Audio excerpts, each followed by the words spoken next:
I'm Ralph Pagano, and I have no idea where I am. I speak food. Thai, French, Moroccan. I'm fluent in it all. As a chef, it's been my dream to travel the globe and experience the world's flavors. Now, I'm getting that chance. But there's a catch. I've only been given a one-way ticket, I have no clue where I'm headed, and I just have 3 days to earn enough cash to get home. But I have a secret weapon. The language of food is universal. The pressure's on, so let's cook. All right, let's see what we got here. Welcome, Ralph, to Northern Ireland. All right, now it all makes a lot of sense. You've been dropped off on the 5th hole of the Portrush golf course.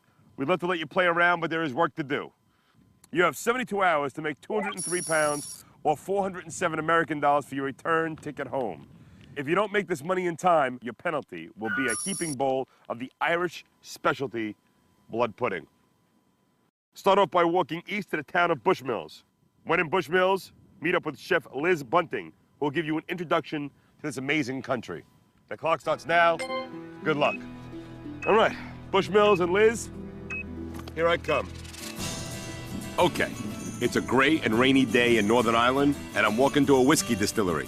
What a shocker. Better than eating blood pudding, though. Congealed hemoglobin and pig fat. I'm all for conservation, but some things are better left on the butcher's floor.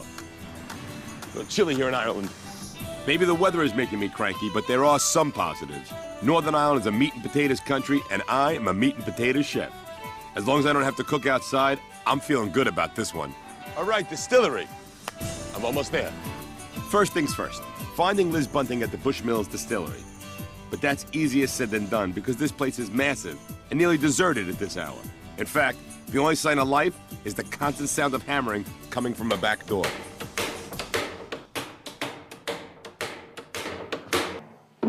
I'm Ralph. Glad to meet you, Ralph. Nice to meet you. How are you? I can hear the banging down the block. What are you doing in here? Well, this barrel here, I had to replace the staves in it. So I laid stave out, put new ones in, put the back of the galley in, and leave it airtight. Yeah. Let me translate for you. Watson is a cooper, and that means it's his job to seal up the barrels the whiskey is aged in. And it sure looks like he could use a hand. Like that. You need a wee bit more punch, you know. You saying I'm hitting a weak? Will I show you? You saying I'm hitting it like a girl?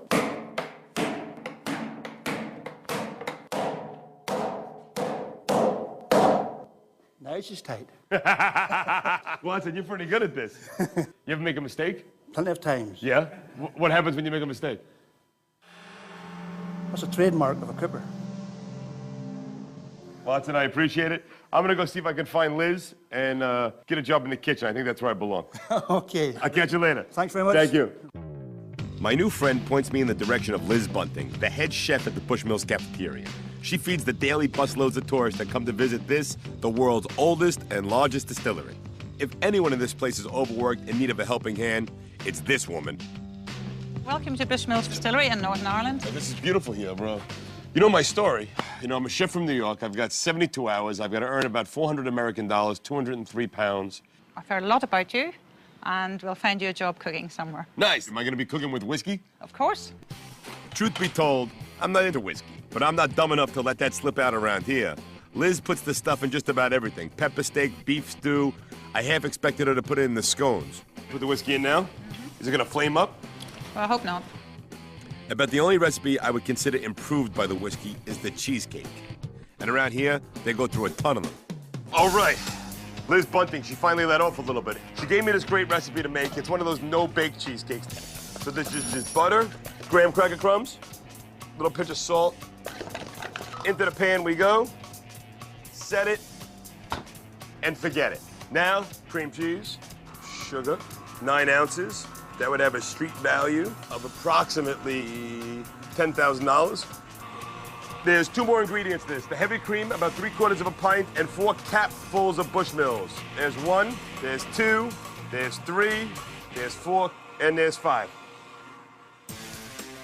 As delicious as this is, I'm not gonna make my meal ticket home by slapping together no-bake cheesecakes and frozen potato wedges. But luckily, Liz has a lead for me. Well, there's a cheesecake to be taken down to Lord Donnelly, whose birthday is tomorrow. You could take that down to him and deliver it. For who? Lord Donnelly. The Lord. Yep. He's got a lot of money, right? Deep pockets, He's right? got lots of money. He's got lots of money? That's the kind of guy I like to hang around with. Awesome, Liz. Thank you so much. With cash in hand and the Lord's cheesecake in the fridge, I set off to wash away the taste of whiskey with a couple of beers and inquire about a night job. Well, I've had some luck for you. I've got a friend, Robert Graham. He's from Dundrum Bay Fishery. He is looking for a mussel harvester. A mussel harvester? Yeah. Really? Yes. Now, usually the powers that be give me a car, but over here, they don't trust me to drive on the wrong side of the road. Fortunately, in Ireland, you can dial a bus. You? Yeah. Beautiful. Robert! Where have you been, Ralph? The tide won't wait for us. We've got to get going. Here you are, get that on you. Okay. Off to the mussel farm.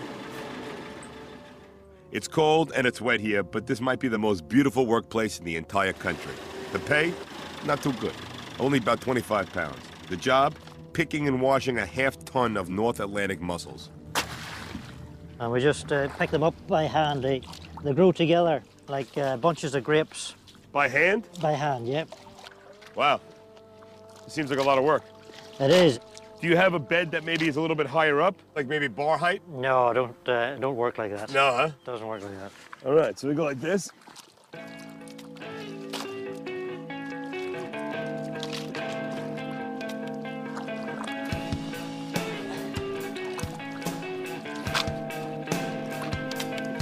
This is, no pun intended, back-breaking work. You're down, you're up, you're down, you're up.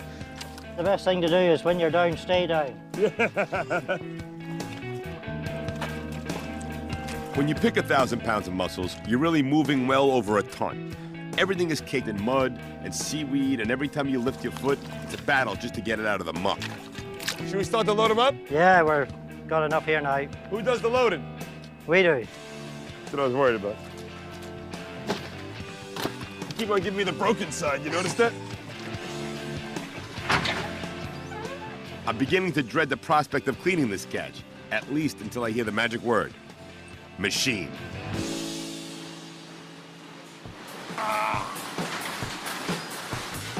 Life in the factory is a short, brutish experience for these guys.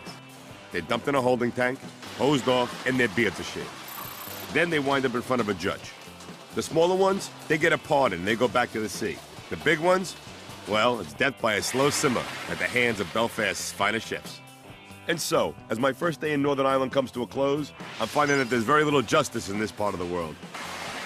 Today was pretty rough. I fed hundreds of tourists at the Bushmills cafeteria and harvested 1,000 pounds of mussels. But for only $92, it was hardly worth the effort. The verdict is in, folks. I've got to do better tomorrow. Coming up next, will a Lord's cheesecake deliver me from poverty? Oh my God! Or will I be forced to suck down some blood pudding? Well, I'm just glad it's not me going for the job. Yeah.